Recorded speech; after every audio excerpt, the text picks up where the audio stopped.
A quote from Brian Cox states, "Black holes are a marvelous demonstration of how nature can be both profoundly simple and profoundly beautiful. We are amazed to realize again how little we really know about the universe." Did you still have Hubble, the old space telescope, on your screen? Many people have already forgotten about Hubble or think that the telescope is no longer active. However, Hubble is still scanning the universe every day in search of new phenomena and has now landed a completely unexpected direct hit. Hubble has succeeded in discovering a new type of black hole. These so-called intermediate black holes fill the gap between the known stellar and supermassive black holes. Their existence raises new questions and may now provide us with the key to the formation and evolution of galaxies. Black holes really are a wonderful demonstration of how fascinating nature is. They are so gigantic and mysterious that they remain one of the great mysteries of astrophysics.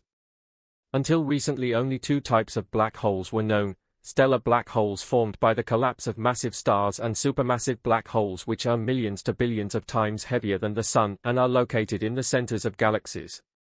The discovery of intermediate black holes shows scientists in an astonishing way that the cosmic landscape is far more complex than we thought. Intermediate black holes have masses that lie between stellar and supermassive black holes. Their existence was proven by precisely analyzing the movements of stars in the star cluster Messier 4. The stars there showed conspicuous movement patterns that can only be explained by the presence of a particularly massive and very compact object. The first indications of this object were found in comparisons of data from the Hubble Space Telescope and the Gaia mission. This object has around 800 solar masses, making it significantly larger than small stellar black holes, which have around 3 to 20 solar masses, and much smaller than the largest of the dark giants, which have several billion solar masses. The beauty and fascination of these objects lie in their ability to influence and shape the light and matter around them. The beautiful shapes of galaxies and other structures in the universe are probably due to the action of black holes. Now scientists need to clarify what role intermediate black holes play in this cosmic spectacle, and they may be a gateway to understanding how galaxies form. How are intermediate black holes studied? Have you ever wondered what methods scientists use to study objects that are invisible? Black holes are usually only noticeable because of their behavior. They bend spacetime in an extreme way and thus magically attract other objects. The larger the black hole is, the stronger this pull is. If you were to encounter a black hole in space, you could simply see nothing there. Perhaps you would notice a small distortion of stars in the surroundings or in the background. Black holes are most visible when they are in the process of devouring matter.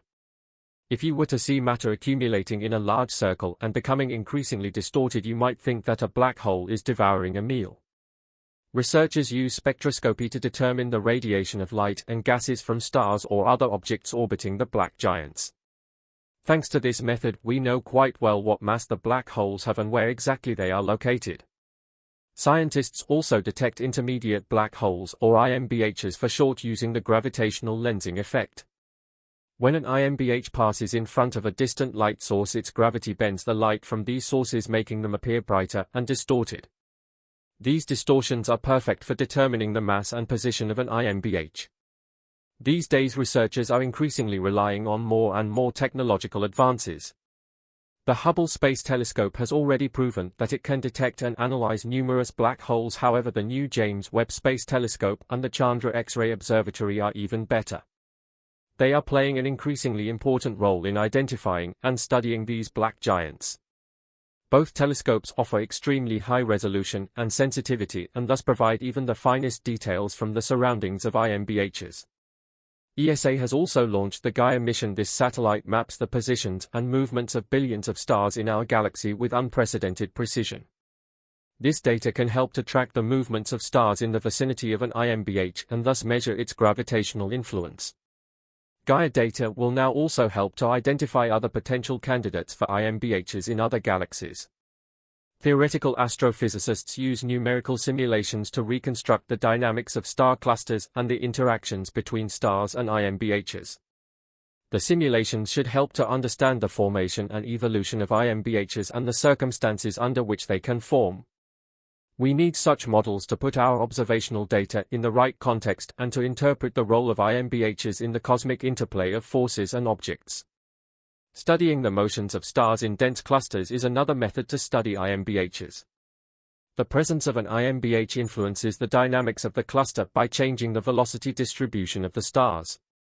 By analyzing these motions, astronomers can again draw important conclusions about the mass and position of the IMBH. While observing the interaction of the black holes with their stellar environment, researchers usually use several of these techniques in combination in order to obtain the most accurate data possible. If the measured values from the different methods match, this is a good indication. Do black holes create galaxies? Since the James Webb Space Telescope was launched, we have been faced with a cosmological puzzle. How could thousands of luminous galaxies already exist at a time that scientists have so far referred to as the Dark Ages? Webb's deep images show us galaxies that existed only 300 million years after the Big Bang. This completely calls into question our previous theories on galaxy evolution, and this is where black holes come into play again. Black holes probably have something to do with the formation of star clusters. Stars are not loosely distributed in the universe, they organize themselves within galaxies in the center of which there is always a black hole. The beautiful shapes such as spirals, disks, or even vortices are probably caused by the gravitational effect of the black holes in the center. There is always a supermassive black hole at the center of a galaxy. However, how it gets there and when these black holes originally formed is still a mystery. Once we have understood this, we can draw further important conclusions about the evolution of the entire universe. There are sometimes many smaller stellar black holes within galaxies. We have known this for some time now. The IMBHs are joining them, and it would be interesting to know what role these medium-sized black holes play and how they are formed.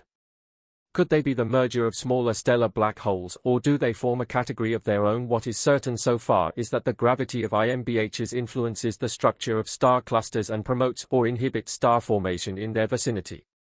This points to complex interactions, and it almost seems as if black holes are not just all-devouring monsters, but important shaping and regulating structures. Through the use of advanced observational methods, modern telescopes, and theoretical models, we are gaining more and more insight into the true role of these mysterious objects in the universe. Not so long ago, Webb discovered an ultramassive black hole that raises further questions. It existed only 570 million years after the Big Bang and contains 10 million solar masses. This is actually impossible according to all known cosmological standards. A black hole can never grow to such a size in such a short time. Normally, black holes grow by merging. Many small black holes result in ever larger objects. Of course, the black holes in the centers of galaxies in particular also grow by dissolving matter, but this gain in mass takes billions of years. There is a theory that the first black holes were not formed by supernovae, but are the direct result of the collapse of large dust clouds. The process is basically similar to star formation, except that the rapidly spinning dust cloud does not collapse into a star that undergoes nuclear fusion over millions or billions of years, but into a black hole. Simulations have shown that this is possible. Nevertheless, the size of this black hole remains unusual, as does its age. If black holes existed much earlier than previously assumed, this could rewrite the history of the universe. Sir Roger Penrose publishes a theory in which black holes play an interesting key role. The idea of a cyclical universe roughly envisages that at some point huge black holes will have absorbed all matter, then they will evaporate, and finally the universe will collapse. After a state of rest which takes place outside of time and space, a new universe is created. Black holes or their final information could be portals to the rebirth of a complete universe. If this is true, we have so far greatly underestimated the role of these objects. Many questions remain, and we need to advance our science to find out more about black holes. At the end of the day, we still don't know for sure what is going on inside them, and as long as that remains the case, we may not be able to fully unlock the secrets of the universe. Theoretically, there is a point inside where all known forces rise to infinity. That sounds exciting, but this formulation basically just says that our old physics fails here. It's not able to grasp the processes or forces inside black holes or reproduce them. Quantum computers. It sounds too good to be true. Imagine how one technology could solve all our problems. This is exactly what quantum computers could do in a few years or decades, especially if they are combined with artificial intelligence. Once these computing machines are up and running, it will be possible to feed them with all astronomical and cosmological theories and known observational data.